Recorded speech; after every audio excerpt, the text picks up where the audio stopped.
नवनिर्वाचित सदस्यांची ओळख करून दिल्यावर राज्यपालांच्या अभिभाषणाची प्रत तसंच राज्यपालांच्या अभिभाषणाबद्दल आभार प्रदर्शनाचा प्रस्ताव विधानसभेच्या पटलावर ठेवण्यात आला. अभिभाषणावरची चर्चा उद्या आणि परवा असे 2 दिवस होणार आहे.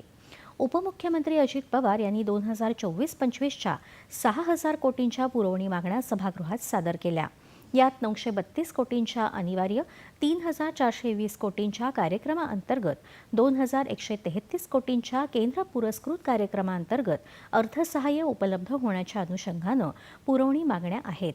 या मागण्यांवर 6 आणि 7 मार्च रोजी चर्चा आणि मतदान होणार आहे.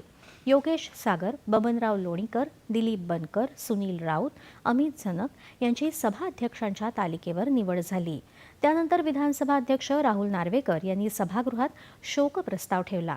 माजी पंतप्रधान डॉक्टर मनमोहन सिंग, प्रदीप जाधव नाईक, मुकुंदराव मानकर, उपेंद्र शेंडे, तुकाराम बिरकड यांना सर्व सदस्यांनी आदरांजली वाहिली.